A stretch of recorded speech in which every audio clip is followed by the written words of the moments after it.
Hello there, my name is Geneva, and today I'm going to be talking about Guillermo del Toro's 2025 Frankenstein and comparing it to Mary Shelley's 1818 novel Frankenstein or the modern Prometheus. In this video I'm going to be comparing the two and just explaining some of the differences and made in the movie, and then explaining how those differences might have had an effect on the story as a whole.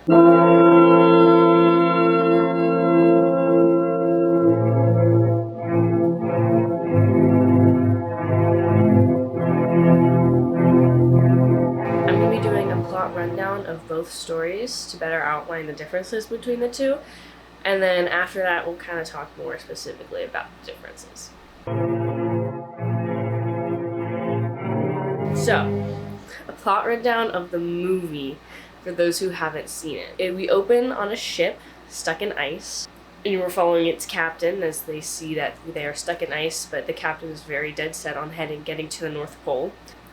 They come across Victor Frankenstein after seeing an explosion in the distance. After this, the captain starts nursing Victor back to health. After this, the creature shows up right there and starts killing some of the crew of the ship. I think it said that he killed 6 members of the crew, saying like, bring him to me, I need Victor. If you let him go, I'll let you guys live kind of vibes. And it's like, okay, like maybe like, okay. But the captain's like, no, we are not giving him to that guy. And he continues to nurse Victor back to health. And they think that they've killed the monster by sinking him in the ice water. But Victor starts telling the captain a story to tell him like, hey, no, he's not dead. Here's how I know he's not dead. And he begins to tell his story. So at the very beginning of Victor's story that he's telling the captain in the movie, Victor is explaining his home life growing up, how he was abused by his father, forced to like anatomy and the human body because his father was a surgeon, so of course he has to know stuff about the human body. His mother died while he was younger. His father favored his brother over him, treating him better. And then we see his father die. The brothers are separated. They lose their fortune. I mean, they're both like still rich. Like, they're definitely well off. We then time skip later. We assume that the brothers haven't seen each other in a while. Victor's brother's name is William, and he is only a few years apart from him in age.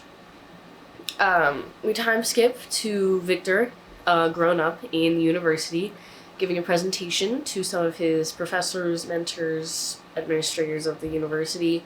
Unclear, but people of authority with powdered wigs. Where he successfully animates parts of a corpse, and he's like, look, we can give life again, ta-da! And they expel him for trying to play God, because this is like, 17th, 18th century, and you just reanimated the corpse. He then gets expelled, but as he's giving this presentation, you see in the crowd is a very wealthy man, you can tell because he's got like gold shoes or whatever. Henrik Harlander. He's a rich arms merchant who's dealing arms in the war, so he's making a lot of money right now. After Victor gets expelled, Henrik comes to Victor and says, hey, I'll fund all of your research. Like, don't even worry about it. I'm interested in what you have to offer. If I ask you for a favor, just fulfill that favor. That comes back later. Also turns out, Henrik's niece is the fiancée of Victor's brother. Make a mental map of that. Henrik, his brother or sister's daughter, is engaged to William Frankenstein. That's the mental map that you just made. So he's the uncle to Elizabeth Lavenza, who is in turn the fiancée of Victor's brother William. They all meet, Victor and William reconnect, and there are obvious sparks between Victor and Elizabeth. Victor and his brother's fiancée. All good. And then Cue the montage of Victor working in his lab, working on being able to animate a human or parts of a human body to be able to sustain itself without electric current going through it, being helped by his brother and his benefactor Henrik. A lot of flirty moments with his soon-to-be sister-in-law. You see him take apart body parts and sew them together, commission large electrical machines, and renovates this tower, this abandoned water tower, to be his new lab. After this montage, and a little bit of, like, tension, like, personal tension, like, whatever, we get the night that the creature is born. So, it's a dark and stormy night. Shocker. Victor's working in his lab. He goes to tell Henrik, hey, this is the night. And he discovers that Henrik is suffering from syphilis. And Henrik says the reason that he has been funding Victor's research is so that his body, his mind, can be put into a new body. So he can be reanimated instead of dying from syphilis. And this starts an argument between the two where Victor's saying no. They wrestle, they tussle over a bit of machinery needed for the animation process, and Henrik falls down this tower and is dead. And is that revisited? Yes. But are there really consequences to that? No. But it's fine. After this, Victor continues with the process, you know, science stops for nobody. The creature is born. Ta-da! And Victor starts to talk to it, to try to teach it, to father it, kind of, to learn it to the world, and so forth. Huge difference from the book, which we'll get to later. But eventually Victor becomes annoyed with the creature and how it isn't learning as fast as he anticipated it would be. The monster is only repeating the name Victor. He doesn't know anything else. He is new to the world. He is a baby. And Victor is upset with its progress, or lack thereof. He hits and abuses the monster, reminiscent of scenes with his father from when he was a child, from when his father would beat him for not learning things correctly. After this, the monster kind of lashes out and shows its strength, which is larger than life strength, like inhuman strength. Victor gets scared, tries to kill the monster by burning down the entire tower, goes home to Geneva, Switzerland. That's my name. Right after this, we cut back to present time on the ship with the captain, Victor telling this story. The monster wasn't dead, makes its way back onto the ship, and decides to tell its story to Victor and the captain to be like, kind of plead his case a little bit, but kind of just to let Victor know how much he was in the wrong. He escapes from the tower. He doesn't die in the fire. He escapes the fire. He finds a family, like a small family away a few miles from the tower. He hides in one of their, like, rooms, and he watches them. He learns language from them. He learns human customs from them. He learns history. While some of the family goes somewhere else for the winter season, they leave their blind grandfather there because he wants to pray over the winter. And the creature comes out and starts talking to the blind old man because blind people can't be afraid of him because he's ugly. He's not. He's Jacob Elordi. He's beautiful, obviously, but I understand where they're coming from with the ugliness. Like, I think they did a good job with the prosthetics and with the visual effects makeup to make him look like several people put together. He does still come out looking pretty gorgeous, though, like, to be honest. But he befriends this old man who teaches him how to read, who teaches him, like, history, who gives him books to read. He learns things. But then the old man is killed by wolves. Yeah. And the family comes home and sees the creature with their grandfather who is dead, and they try to kill the creature. Then the creature runs away, pretty much. But then turns out the creature cannot be killed because he gets shot in the neck and he wakes back up a few days later. Because with this realization that he can't be killed but no one can love him, he finds Victor Frankenstein, his creator, and he asks him to make him a companion. Because if he cannot be killed and if no one can love him, he asks for a companion as ugly as him, so at least he won't be lonely. And he comes and he talks to Victor on the day of Victor's brother's wedding day, so on William and Elizabeth's wedding day. And Victor says, no, I'm not gonna do that. He attempts to shoot the creature, but Elizabeth, who had formed a connection with the creature beforehand, she steps in front of the bullet and she gets shot instead. So Elizabeth is dead and Victor shot her. After this, Victor describes that he's just started chasing the creature, like everywhere. Around the corners, 4 corners of the earth, just following him, trying to kill this creature. Which leads us to the North Pole, where he confronted the creature, and the creature blew up his tent, and he ended up on the captain's ship. After this, Victor has heard the creature's story, and has a change of heart, and thinks, oh shoot, I really was kind of mean to this guy, wasn't I? I'm sorry. And they make up. He calls the creature his son. The creature calls him his father-esque, kind of. And then Victor dies in the ship, and the creature leaves. He helps out the ship by getting it untrapped from the ice, and he feels the warmth of the sun on his face. And that's the end. That's the end of the movie.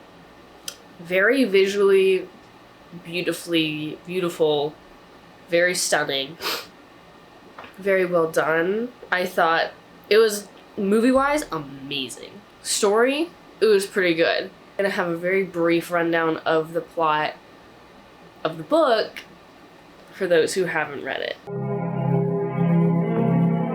The book is structured in letters that the ship captain is writing to his sister, keeping her updated on his travels and his whereabouts and his happenings while he's away at sea. And he keeps saying, like, I don't know if this letter is ever gonna get to you. We're trapped in ice at the North Pole. He's on this expedition to the North Pole. He wants to be like the first person to be at the North Pole. He's talking about his ambition and why he feels he has the need to do this, just out of straight ambition. Like, no one is telling him to do this, you know? The crew finds Frankenstein and that he, like, needs help, and they're like, okay, we'll, like, nurse him back to health. Like, what are you doing out here? So the captain takes him under his wing, puts him in his cabin, starts nursing him back to health, and when he speaks to Victor about his ambitions to get to the North Pole, Victor says, oh no, let me tell you something about ambition. And that's what starts his cautionary tale to the captain. The whole story that Victor tells is a cautionary tale to the captain about ambition and the risks of ambition, because it was ambition that drove him to create the monster. He starts off the story very differently, talking about his home life and how loving and amazing his family was growing up. He lived with his mother, his father, his friend / adopted sister Elizabeth, his best friend Henry Clerval, and his younger brother William. And they lived in Geneva, Switzerland, large, beautiful estate.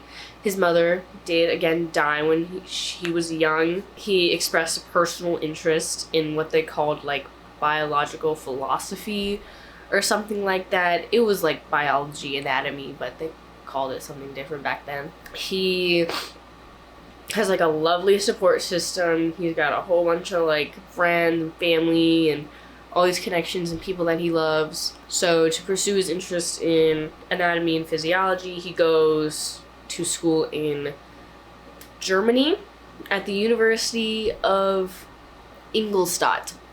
University of Ingolstadt. He learns things there. He has like a mentor and professor there. And here he begins his attempts of reanimating life. And it says that he was successful in like reanimating like small animals, I think. So then he tries to work on a larger scale, like of a human being with like intelligent thought. So over 2 years, he completely secretly works on this project, turning his apartment in the city of Ingolstadt into a laboratory for him to create the creature. No secluded tower, no benefactor, him himself, like 19 years old, in his apartment at university. If he made like a sentient being in his apartment while he was 19 in university, what the fuck am I doing? Anyway, immediately after making the creature, like 30 seconds, he registers that he just created life. He regrets it and he runs away. Victor sees the creature, sees that it's alive, sees that it starts breathing, is like, fuck, and runs away out of his apartment to like downstairs, where he runs into Clerval, his friend who came to visit him. Surprise! And he's like, you do not want to go in there! And then he goes into his apartment, the monster's gone. So out of this sheer stress, he gets really sick. Victor does, and Clerval like nurses him back to health. He then gets letters from both Elizabeth and his father, and he gets a letter that his younger brother, William, has been murdered. Yeah. In the book, William is much younger than Victor. He isn't like marryable age like he is in the movie. It describes him as like a young boy, having like a toy in his hand or something like that. So he was maybe like max like 12. So he was much younger in the book. So he goes back home to Geneva to see his family. He sees the dead body of his younger brother, William. He sees that there are dark fingerprint marks around his neck, and he goes, oh shoot, this is my fault. He immediately clocks that the monster that he created and subsequently abandoned killed his younger brother because of the large proportions of the fingers that he sewn together. The monster also had framed a family friend of the murder by putting an item that William had on him on her, and she gets put to death. So that's 2 people in Victor's lives dead because of the monster. Later, Victor is walking through the Alps, and the monster runs into him and confronts him. And this is when we get the monster's story. He tells Victor where he's been, what he's done, what he's learned, very in-depth about that. Pretty much the story is very similar to the movie. He finds a family, he hides in their house, he watches them, he learns from them. He learns multiple languages from them, he learns multiple family histories and world histories from them. But after he first talks to them, he first talks to the blind grandfather, he does not become friends with him. He's got like a 3-minute conversation with him before the family comes back, and they're like, ah, yikes, you're ugly. So and they try to kill him, and he runs away. So while they're still in the Alps, after he tells the story to Victor, he says, and this is why I would like you to make me a companion, please. Yes, please and thank you. Make me a wife. And he tells Victor, either you make me a wife or I'll be with you on your wedding night.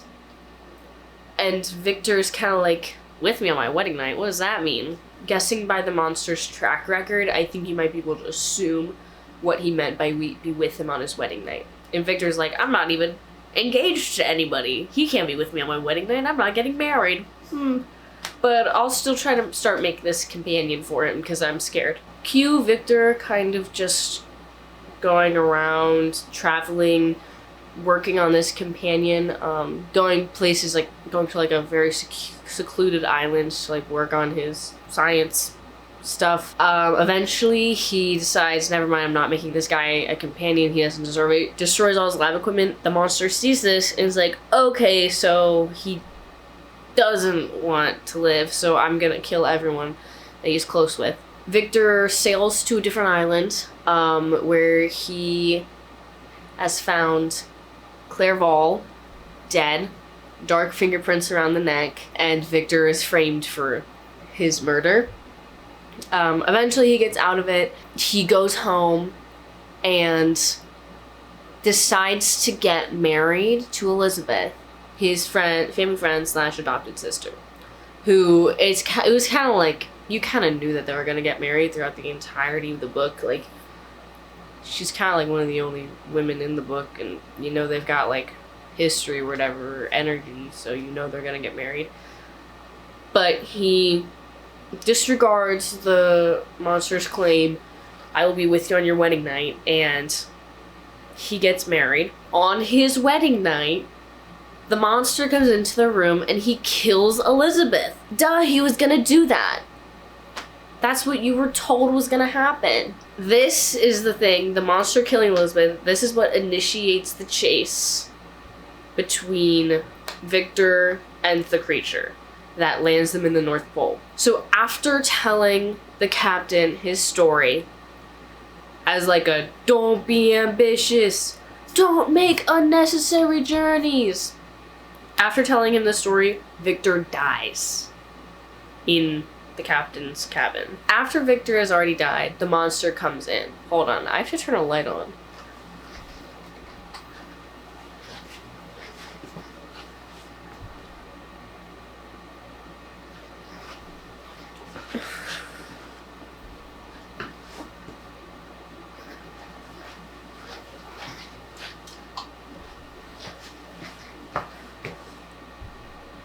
Oh well.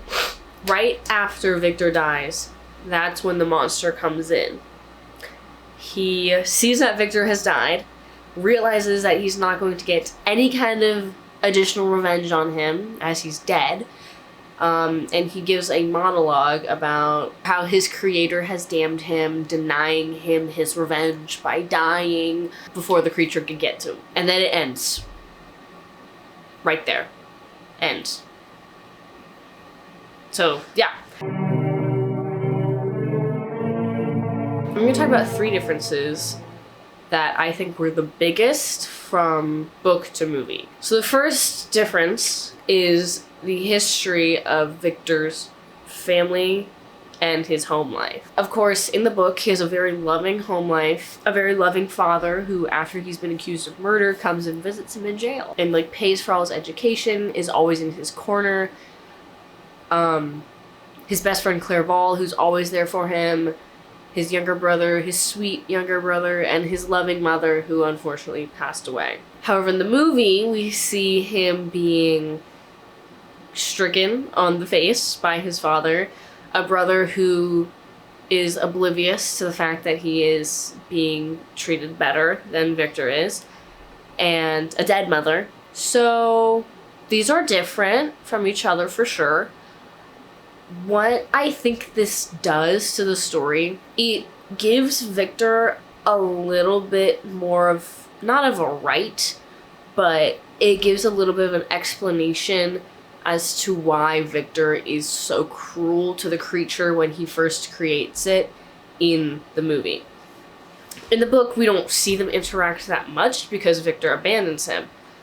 However, in the movie, when we see that short period of time where Victor is spending time with the creature, when he gets frustrated with the creature, he exhibits the same behaviors that his father exhibited for him.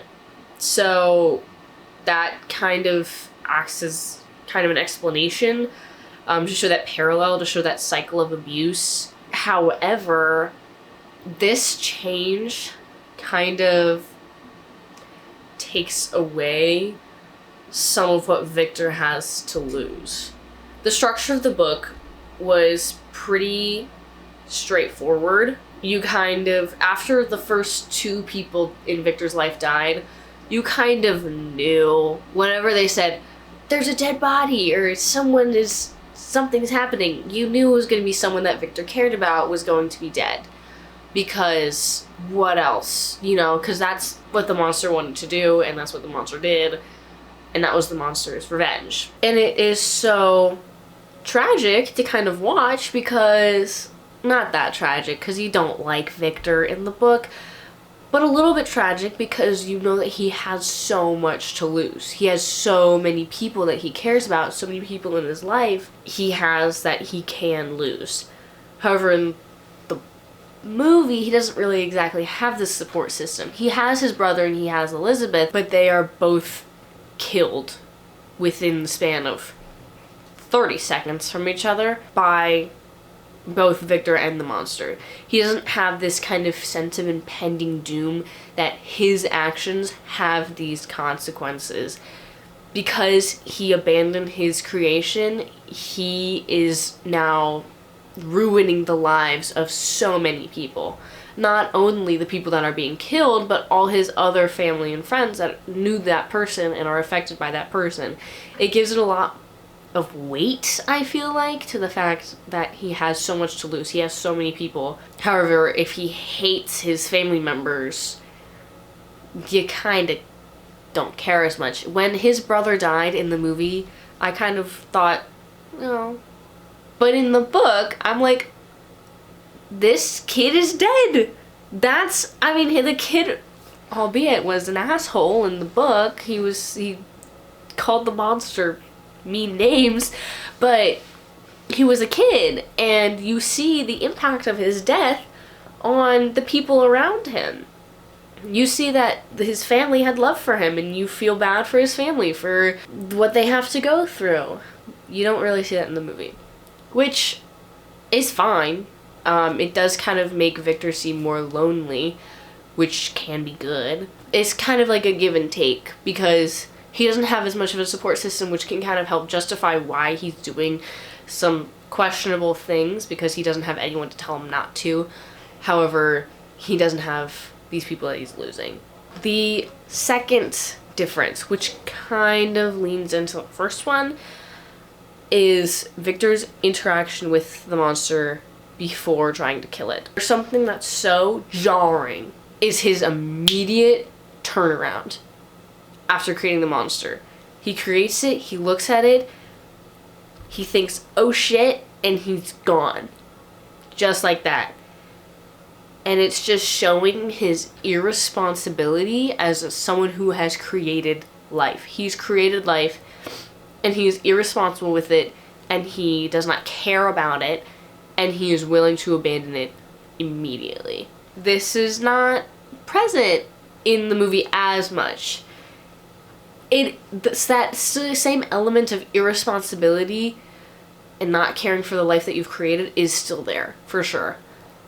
But it is not as immediate as it is in the book. It's kind of more not understandable, because you still don't agree with his actions, but easier to digest. Because everyone understands the feeling of getting frustrated with someone. And so it's probably easier to connect that to an audience than the idea of creating life and then being scared of it and running away. That's probably not as an approachable theme or idea for an audience to understand as being frustrated with something to the point of abusing it. I mean, not saying that everyone that gets frustrated with someone abuses that thing, but it is an easier concept to grasp. Another reason this change kind of makes sense is the aspect of aging Victor up in this movie. In this movie, he's obviously not 19 years old. He is Oscar Isaac, who is in like his 40s, I think. He's an adult. And something in the book that makes his running away a little bit more believable is his naivety. Naivete is how naive he is. He is young, he is naive. It is expressed by his professors that there is still much that he does not know about the world of physical sciences and anatomy and physiology and the world at large, that it makes more sense that he would be this irresponsible with something that he has created. However, in the movie, of course, since he is aged up, Oscar Isaac, old, it tracks more that he would have considered the fact that he was creating something before he made it. He is less naive. He is less new to the world in this movie. So, of course, it makes sense that that is shown in the way that he interacts with the monster. This difference shows two different motivations for abandoning the monster. In the book, it is naive fear and irresponsibility, and then in the movie there's frustration and fear. This is interesting to compare. It changes the themes a little bit from naive to anger, which makes Victor seem more of a violent person than he is in the book. Which, again, with the way that he treats the monster, that is also more of a violent depiction than in the book. In a couple ways throughout this movie, I think Victor is definitely shown to be more abusive, violent, angry than he is in the book. And then the monster is shown in a very much more sympathetic light. The monster doesn't kill as many people intentionally. Well, he kills a lot of the ship crew, but he was getting kind of desperate there. The monster is shown in a much more sympathetic light. And I think that draws out a lot of what the changes ended up being. I feel a lot of the changes made throughout the entirety of the movie were to make the creature seem more kinder, not a calculated villain going after your family members one by one. You know, which, not to say it wasn't deserved in the book, but it was definitely more calculated and intentional in the book than it was in the movie. In the book, the creature, whether you're on his side or not, is not a perfect victim. He has killed people. This is not as present in the movie, as it's showing a much more sympathetic light. I have to find a synonym for sympathetic. I keep saying sympathetic. The last change that I want to talk about is the ending of the story. These are notably very large differences in the endings. In the book, the ending for the book Frankenstein is notoriously unsatisfying on purpose. The monster feels unsatisfied in its revenge. It did not get to fully enact its plan to get the entirety of its revenge upon Victor. Because Victor is so sickly that he dies after telling a story. The monster shows up on the ship after Victor's death, gives a monologue, and the story ends. The monster's unfulfilled. Victor didn't get revenge on the monster didn't get revenge on Victor. The ship captain still wants to go to the North Pole. He didn't learn his lesson about ambition, but he decides not to go to the North Pole because the rest of the crew is saying, don't take us to the North Pole or we'll throw you off the ship, pretty much. It's all very unfulfilling. Could be intentional, as it could be a metaphor for ambition and how too much ambition can lead to unsatisfying and unfulfilled results. Now, if we look at the movie, every aspect, every person gets their fulfillment. The ship captain, on his own, decides, yeah, we're turning this baby around, we're going back home, we are not going to the North Pole. The monster gets to tell its story to Victor, and after Victor hears the monster's story, decides, shit, I was kind of terrible, I'm sorry. I'm sorry. Can I get forgiveness? And the Victor's like, oh, he's sorry. Okay, I'll forgive him. They forgive, possibly forget.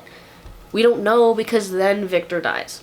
He calls the monster his son, which kind of gives the monster that kind of ending fulfillment, because that's kind of what he wanted. He wanted to be a part of something. We know that he desired family, he desired companionship, he desired love, and to be called someone's son, especially when he didn't have to be and he technically kind of like wasn't, that kind of ends up fulfilling that. He was Victor's son. Victor acknowledged him as his son. And that kind of fulfills that requirement for the creature. Now, Victor sees the creature's point of view, finds within himself that he fucked up, everything was his fault. Oh no, can I get forgiveness? The creature forgives him. He has that forgiveness. He is fulfilled. He's done. He can die now. The creature's like, okay, well, I got what I wanted. He got what he wanted. Goodbye, ship captain. And he pushes the ship out of the ice with his superhuman strength, and there's the end. They're very, very different endings. It's complete unfulfillment and complete fulfillment. I mean, the ship captain, of course, I'm sure he still wanted to go to the North Pole, but he took the cautionary tale seriously in this one and decided within himself to not go to the North Pole. These are interesting differences to look at because they're so very different. And I understand why they were made. So let's talk about why these differences were made. Just all these differences might have been made in total. Or in all. A couple reasons differences are usually made from book to movie is logistical issues, audience palettes, and then the director or filmmaker's own personal view of the story and what they want to happen. So for this, I don't think any of these changes were made for logistical issues. They had a pretty fat budget and I think they were able to use it pretty well. Everything looked great. Everything looked like it would have looked in the book, so I don't think that was it. But the last two, audience palatability, I feel like that can contribute a lot to the change of the monster being viewed more sympathetic and the change of the ending. Of course, a lot of it, I'm sure, is filmmaker perspective, but it definitely helps that these seem like changes that the audience would appreciate more, because I know in consuming content about the movie afterwards, the monster is everyone's favorite thing. Oh, he is such a sweet baby. He just deserves the world. I want to give him a hug so bad. He killed 6 people. He killed 6 people. But because of the way that the story was changed, makes him much more likable. It makes him incredibly likable. It makes him kind of like cute, and like there are moments where he has a lot of charm and you want to root for him. That for sure helps. In the book, both of them kind of suck. No one wants to watch a movie where you're not rooting for anybody. Boo! That's not fun. It's sad. And you get annoyed because you don't want anybody to win, you know, but you don't want anyone to lose because that means that the other guy would win and you don't want him to win either.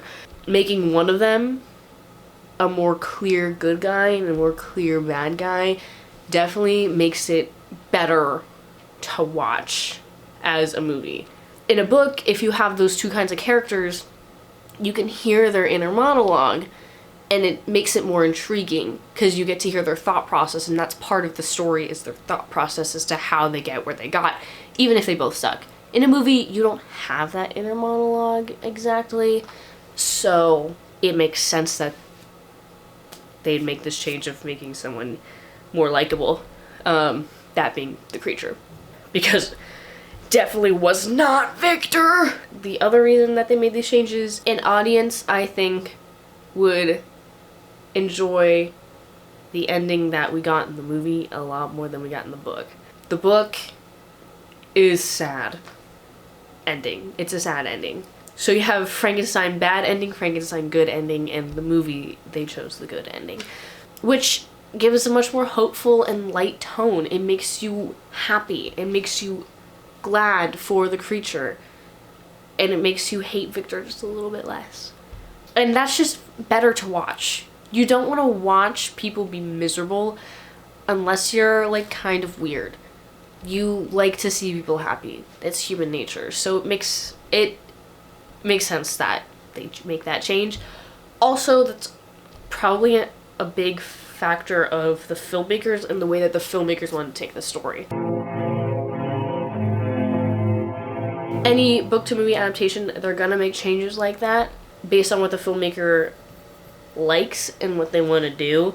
And I appreciate the interpretation that they took with this one. I think it's fresh. It's a new way of looking at Frankenstein and Frankenstein's creature. I think out of pretty much all the movies we've ever gotten, this is the most faithful to the book. It's not like mad scientist in a lab who's alive and then being a poor victim of this creature with a scar across his head and bolts in his neck, you know? I think it is a very well depicted version of the book. And there were some changes made, but I think they fit. I think they suit the book well. I don't think they're egregiously different. Some of them were maybe made for the best, like making Elizabeth not Victor's sister. Like, that was probably a good decision. Like, back then, everyone was marrying their cousin, you know? Like, everyone was cousins, and they were all getting married. Anyway, so that was probably a good idea for a more modern audience. So those are my thoughts on the changes that were made. And yeah, I hope you guys enjoy. It's kind of a long video, longer than all my others, but yeah, hope you guys like. I'll maybe be posting more of these kind of movie reviews or movie commentaries in the future, so stay tuned. Okay, bye bye!